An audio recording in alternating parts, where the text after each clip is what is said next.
Well, welcome everybody to Spa-Francorchamps. It's Spa 500, or shall I say GT Open 500 weekend here at Belgium. Welcome to the Ardennes Forest and welcome to the undulating circuit here at Stavelot. The air temperature stands at 11 degrees, 88% humidity, track temperature standing at 15 degrees as well. And the talking point has been the weather, has it not? Free practice one, we witnessed Jean-Claude Sarda and Conrad Grunwald going fastest of anybody. And free practice two, we would switch Antarizao and Alessio Picariello joining him to go first fastest in that session. And then in the bronze session, we then witnessed Bashar Mardini and Tymon van der Helm going fastest with a 2:36.723. But it's been a bit of a mishmash all campaign long. It's been a mishmash here all weekend long with rain falling during the course of Thursday. We had plenty of it as well yesterday. Well, earlier on this morning, but it is now attempted to dry up as we just witnessed the car just running off slightly wide there, heading through Rivage. But still, nonetheless, nothing has dampened the spirits. This is one of the highlight weekends on the International GT Open calendar, and we're looking forward to it. Your commentators, George Morgan here, joining me for the first time, but not the first time in the GT Open because he was here at Hockenheim Ring. It's the one, the only, Evan Dunlop. Thank you so much. Great to be here. I mean, we're British. We've got to talk about the weather, but it's so important this weekend at Spa. It hasn't rained for hours, but the track is still wet because it is cool in the air. We've seen highs so far of around 11.5 degrees. The temperature's not going anywhere right now because we've got this not fog but thickness in the air, about 89% precipitation, track temperatures barely getting above 15 degrees. It's going to be absolutely key. Now, saying that, pole position, so far the 4 races of the season, only one team have won from pole position. That was Haas and Riker, the second race at Hockenheim, where they absolutely dominated pole position, got away at the first corner, and they were basically never seen again, George. No, not at all. I mean, it's been such a spirited start indeed across the order. We've had so many mismatches to the beginning, and this happens. This is what happens in the International GT Open. We had a huge fight coming in towards the tail end of last season. Of course, East Allen Downey would go on to become teams champions, but they were in a fight against the Optimum Motorsport team at this very track last year, where East Allen, despite becoming eventual champions as a team, they would not win this very race, and I'm sure they'll be looking to right that wrong this time around, only notching together one win in the International GT Open across the board, but just by sheer consistency and how they've picked up the points through the course of last year, that put them in the championship equation, very nearly taking the driver's crown as well. But that did go, of course, to Charlie Fagg and Sam Dahan. But here this time, this weekend, we're going to be witnessing something I would expect largely very different. Track conditions are going to vary. This is, of course, qualifying one. We've got 2 qualifying sessions to bring you today. We've got one later on as well, so stay tuned in. Remember, average time deciding pole position. The car's out on track, though, and one car that has currently hit the top of the timing sheets, even though it's only an outlap. Anthony Bartone and Fabian Schiller. What a partnership they are. Race winners back at Portimao, and they're back here at Spa as well, Evan. Yeah, it's been great. I mean, there's so many teams over the next half an hour. There's so many teams and drivers we can talk about. I mean, this is a 7-kilometre track. Just looking at the data here, the track is absolutely heaving. Of course, we have a few more cars on track this weekend. In the AAA Racing 880, we got His Royal Highness Prince Jeffrey Ibrahim alongside Jordan Love.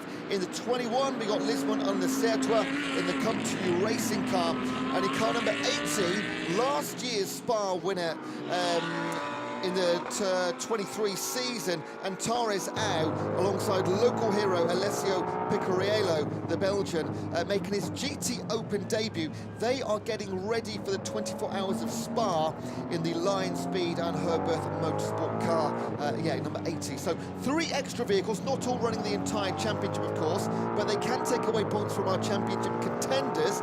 There's so many points up for grabs, there's so much to talk about, and your notes, George, as ever, are, I'm going to say, in depth. Yeah, I must say, I didn't show the Ardennes Forest because there's a lot of paper here, and I feel responsible, I think, for disheartening many trees that might be out there on track. So Don't be disturbed.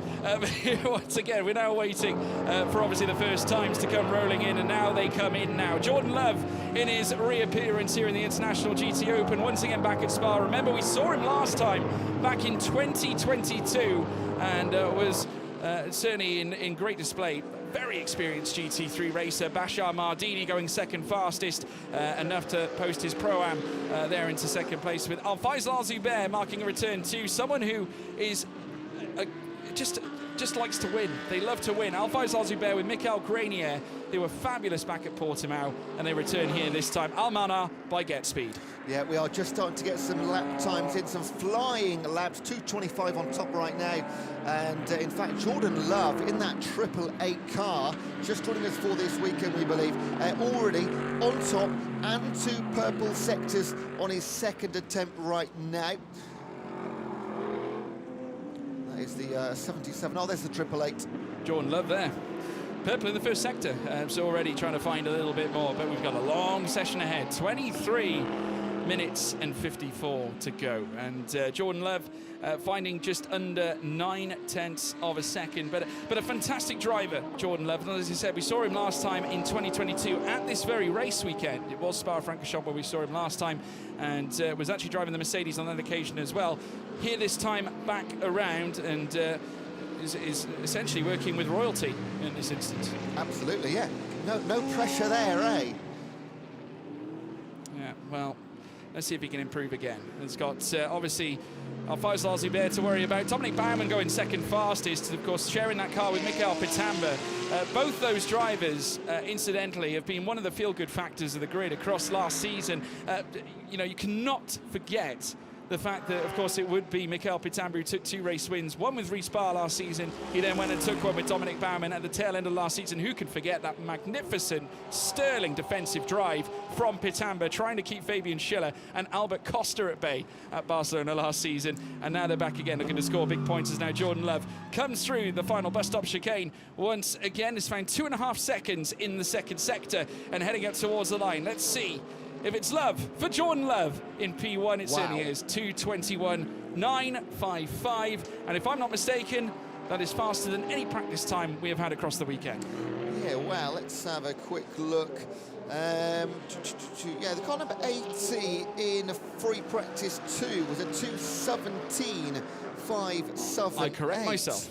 Yeah, there was a, well, there's a few. There was also 2:17s for the AF course of Hahn and Coder. So we know how fast they can go, but later yesterday was the best of the conditions. We are not there yet with track. We can see in front of us the start-finish straight. We are now starting to get, for the first time today, that real dry line coming through, which is going to be absolutely key if you can stay on it. Yeah, I mean, at the end of the day, we've had changeable conditions right through the course of this weekend. I mean, just to allude to it again, I mean, yes, I mean, I've actually got it written down here, 2:17.578 for Antarizao and also Alessio Picciarello, and also in free practice 1 we had a 2:34.874 being our fastest time. The weather has really chopped and changed through the course of the weekend, so it's truly magnificent to see these drivers trying to fully maximise their pace. Vincent Abril back again as well, purple in the first sector. He's just had that taken away by Jordan Love again, but has got purple in that second sector, so the track is ever improving once again. Alfaisal Al-Zubair also looking pretty quick this weekend. Eddie Cheever, we did see him go third fastest, good stuff. Bergström, if you want to succeed, hire a Swede. He's second fastest now, is Bergström, and representing the pro candidacy, and Dominic Baumann being the closest pro in the timing tower to him, currently sits sixth fastest. Now we see Vincent Abril now coming through the final corners out of the bus stop chicane, of course partnering the likes of Nicola Marinangeli up towards the line, and it's first fastest to 2:20.278. Now in terms of our 3 championships up for grabs, we've got the overall, of course, which we know are Menchaca and Simo in the car 17. However, in the Pro-Am competition, Chiva and Pulcini, they've had 2 wins, a second, and falling foul in race 2 in Hockenheim, just picking up 3 points. And in the amateur championship classification, Giuseppe Cipriani, the only solo driver, he is yet to be outside the top 2 in the championship. 3 second places and a win in that competition. Timo Rumpkel and Heiko Neumann, 2 wins for them, but again, just 1 race dropping them points. The second race at Portimao, just 4 points in that. Otherwise, they've also not been off the podium in the amateur champ. Yeah, absolutely. Eddie Cheever now going second fastest with that 2:20.984. So that props the spirit of race. And our reigning Pro-Am champions to second fastest, just behind Vincent Abril, with Jordan Love now in third place. Gustav Bergström reduced to fourth. We do have plenty of personal improvers, though, because Luka Ludwig also has found green in the first sector, and also the second sector has managed to find a 66.191 coming out of sector 2. Certainly by no means faster than Gustav Bergström's second sector time, as Luka Ludwig goes fourth fastest, but does beat Bergström after putting together a very nice third sector. But there you can see the frustrations on part of Eddie Cheever right now, because he's currently stuck behind a sea of cars in front of him here, including this 616 car that is currently stood in his way. Yeah, just wait to see a good time by Rijke as well in the car number 1. They were so good at Hockenheim in the second race, literally looking and being unbeatable. Currently down in 13th position and now on an outlap. There is so much more in that car if they can bring the same speed from Hockenheim. Yeah. Of course, Adrian De Silva running in that 616 car that looked like Eddie Cheever was having some issues with. Vincent Abril has also got traffic. Now, this is a concern because he is purple in the first 2 sectors. Doesn't want to be disrupted here. Needs that fast run. They're going to go 3 wide. Oh! Straight into the pits. And I mean, that is disappointing on his part. I'm sure Abril is going to be a little bit peeved with that one there, Ewan, because, of course, he was on for a purple lap yet again. Most definitely was not intending on going to the pits, but that was quick reaction. Lap was ruined. May as well dive in now. Yeah, coming into the box, and will look to reassess. Still fastest on the timing tower, but it was definitely going to be an improvement on his previous best and the fastest lap. Still, though, we do have more improvements coming. Jordan Love, incidentally, though, not improving in Sector 2. Dominic Baumann is improving, though, 39.714, as we now see more cars coming across the line. Eddie Cheever still out on track as well, but has failed to find improvements in the second sector. So just currently dealing with the track and its ever-going changes, and we have had plenty of track deletions this weekend. I did speak to Neo Santa Maria this morning. They had plenty to deal with through free practice. Generally, the drivers responding better in the wet weather, managing to obviously keep it within the white lines, but it's when it dries up, that is when they try and push the limits, test the limits of this circuit, which generally, when you factor in corners like Pouhon, and you know, also you could suggest in many ways you can be as well coming through Malmedy, a little bit overzealous when it comes to trying to stay within the lines. We can see track temperatures just in the last half an hour have gone from 14 degrees up to 16.5, so things most definitely improving. All the qualifying we've seen so far in different series this morning, the fastest laps have come on pretty much the last lap of qualifying, so this will be a shootout right until the very end. Just watching Hash go round in the 12 is a replay of that incident, which just prevented the fastest lap being beaten, and it was, do you know what, let's just go into the pits. Yeah, sensible decision, and there's the reaction, and yeah, understandable. I mean, we all saw it happening. I mean, he was up on his time, and to have that happen coming through the final 2 corners of the circuit is certainly going to be a heartbreaker. Dominic Baumann on 2 personal improvements as well. Has just registered a 36.0 in Sector 3, remains third fastest. We've got more cars coming across the line. Marcos Seabear has jumped up to 8th place as well. Of course, the ELMS champion of last season, alongside former Euro Formula driver Alejandro Garcia. There's Marcelo Hahn. They've had some reasonable success in free practice as well, because they were third fastest in the bronze test this morning, and also second fastest in free practice too. The other thing, as you've mentioned already, these drivers with the traffic, again, 36 cars out on track right now. There's going to be traffic left, right, front and back, so if you're going for a flying lap, you're not surprising to see cars maybe sort of sitting back before they go onto that flying lap, giving themselves a little bit of a breather and some space. But with so many vehicles out there on this, again, it's 7 kilometres, it's a massive, massive track, but that doesn't stop cars coming together. No, it certainly doesn't, and the Blau Motorsport car now heading through the Blanchimont section, and it's going to all come down to this now, certainly for this final 15 minutes. As it makes its way down through towards the line. Al-Faisal Al-Zubair has just gone fastest with a 2:19.401. We've got fast personal improvements for Luca Ludwig as well further down. Currently stood in 8th place. As now the Blaue Motorsport car makes its way up towards the line. Yellow flag at turn 3 as well. Oh, goodness me, that's a huge impact. Red flag. And that is the Polcini Rolf and Icon car, if I'm not mistaken. 6th fastest right now.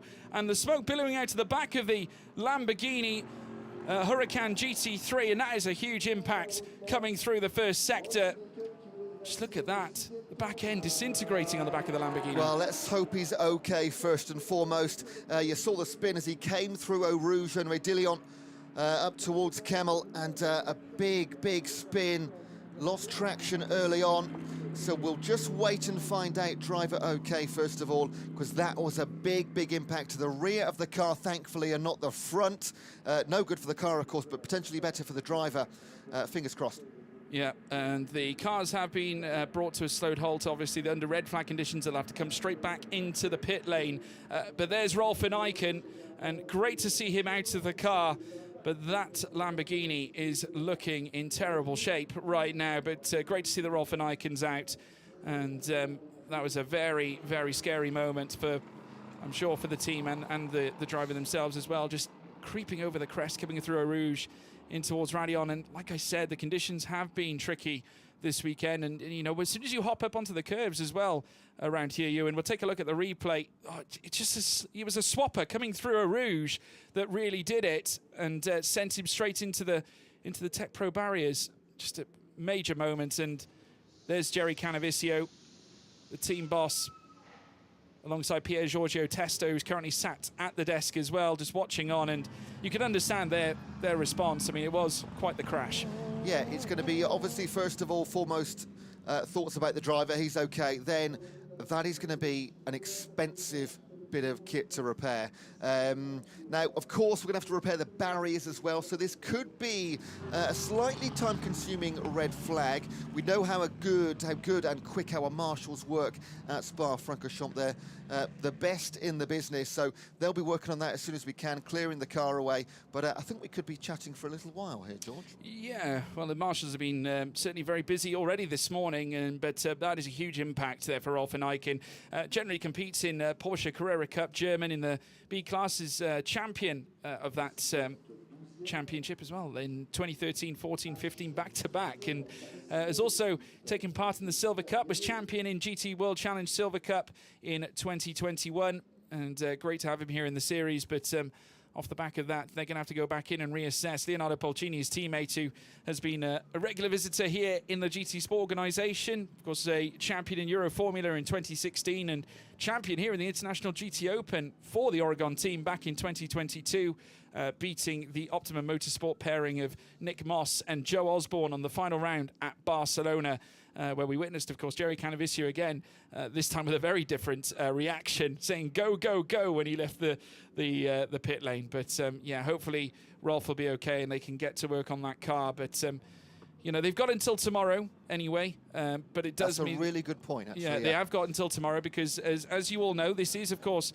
Spa 500 weekend or GT Open 500 weekend. So we have a endurance race tomorrow on Sunday. We've got 2 qualifying sessions to bring you. Of course, this one being the first one where driver 1 will be in the car and then the second driver will step in for the second session of qualifying later on this afternoon. The average time is then taken and the fastest average time takes pole position. And I believe we will have the information to give you for that, because we're going to get our calculators out, but I think we'll have the information for those second times when they come through, take the average, and that will be our grid.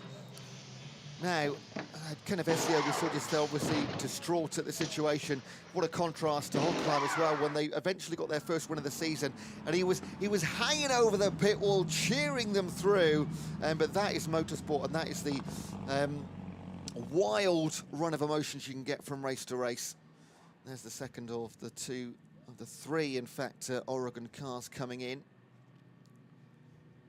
Yeah, they'll all come back into the pit lane now under red flag here, or certainly under red flag conditions here at Spa. But Not an ideal start for Team Oregon, who it's been a crazy few years, really. I mean, since they won the title back in 2022, last year they went close with Max Paul, who delivered some of their greatest race victories last season, especially around Hungaroring in that truly incredible final lap where Nicola Marinangeli, funnily enough, caused uproar after coming into contact with Optimum Motorsport's Sam Dahan. But yet back this season, and it has been a bit of a sticky wicket for them. They have had a couple of collisions out on track, both at Portimao and Hockenheimring. You were actually there for that one as well. And, there was a collision between the two Oregon cars, not just at Portimao, but it happened again at Hockenheim. Yeah, they're not having the best start to the season in terms of going away with clean, polished cars, are they? Just looking at the overall championship right now, Pulcini and Anakin currently lying in 9th place on 17 points, and early in the season, only 17 points, in fact, behind your leaders as well, but yet to gather really significant points on any particular racing day. There's yet to be a double winner this season as well. Yeah. No team has won twice. And in fact, your championship leaders, Menchaca and Seabear, yet to win a race. It's just a consistency that has put them on top with that 2 second places and a third. And they didn't even get any points in round number 1, and they lead the championship by 6. Yeah, there you can see the rear fire there on the back of the 63 Lamborghini. That is going to be some mess to clear up. But the marshal's on the case, and we will give you news of when we're back out and about on track, everybody. The timer has, of course, been stopped, and we still have a good portion of the session to go. 14 minutes and 52.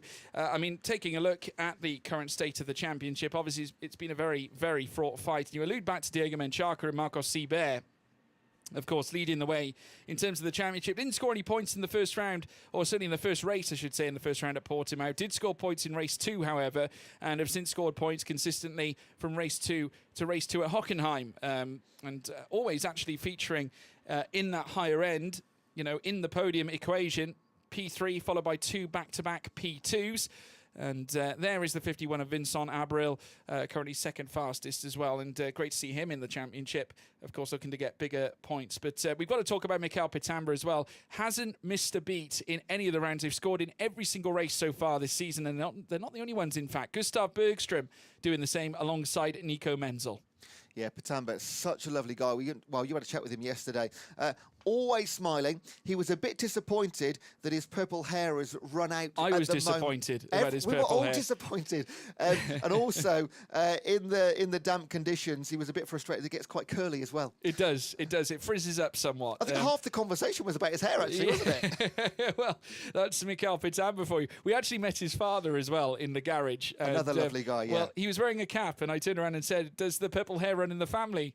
Double checked. No, it doesn't. I can confirm, folks, that it's just Mikael who has it. You could see the pride across his face, though, talking about his son, couldn't you? Yes. And of course, every parent, every guardian is going to be exactly the same situation. But here at Spa with his son, doing so well in the championship, alongside Dominic Baumann, what an experience that must be. Yeah, well, funny enough, when I was discussing earlier on with the big battle at Barcelona, where Pitamba would put the walls of defence up through those final few laps, I asked his father, I said, "Did you watch that finale?" He said, "I did. I watched it through my fingers." He just could not. He said it was absolutely outrageous, especially when you have such huge names as Fabian Schiller, who is a serial winner, essentially. And then, of course, you have Albert Costa, who has not only a great record here in this championship, but also has taken part and has a huge record in GT World Challenge events and various others as well. So, it just goes to show Mikael is a class act. I mean, he's got it all. He can defend, he can attack. He's really fast over one lap. And credit to his family and having such a brilliant driver alongside him in Dominic Baumann, who equally has got just as much vibrance and experience as many of the drivers in this field. It puts them in a very strong position at SPS, does it not? It does, absolutely. There's the 2 good Oregon cars there in the background. Now, talking about consistency, we mentioned that Menchaca and Seabear not yet to win a race this year, but top of the championship. Also, Pitamba and Baumann second in the championship. They are yet to win a race either. So winning races, yeah, great points, but its consistency is absolutely vital to contend in this championship over the course of the season. Yeah, we just saw as well the pairing of Matisse Lismon and Lorenz Lassertua as well, who are racing this weekend in the Aston Martin. A late entry that we had brought to the table in the 007 Aston Martin. So we now pan across and take a look at our reigning Pro-Am champion, Eddie Cheever, of course, alongside Marco Polcini. Have also had a very good start to the season, in fact. You've got to give them credit because they came back again back at Portimao. Little bit of work to do still. Didn't have their easiest round at Hockenheim. They scored points in race 2, nil points, though, in race 1. Yeah, again, it's going to come down to getting points every single time. And of course, for those that aren't aware at home, because this is our GT Open 500, it's one race, it's double points. In terms of the championship, this race, although yes, it's early days, we're 4 races into an 8-round championship, but coming back to Spa at the end of the season, if you score 0 points or you finish anywhere in the top 4 or 5, it's going to be absolutely massive. Just in front of us in the pit lane now is the car 63, the Oregon car, just driving past on the way back to the pit lane. I can tell you in real life it looks as bad as it did in those pictures, sadly. Yeah, just saw it being driven across the start-finish line, and our commentary box is actually looking right out directly onto the start-finish line. We just witnessed it being towed on the back of the lorry. It's great that they've removed it, though, from the top of the crest, top of the precipice of Eau Rouge and Raidillon. Quite the impact for Ralph and Eichen to deal with, and, you know, the fact that he was walking away from that was great to see, and wish him well as well. But...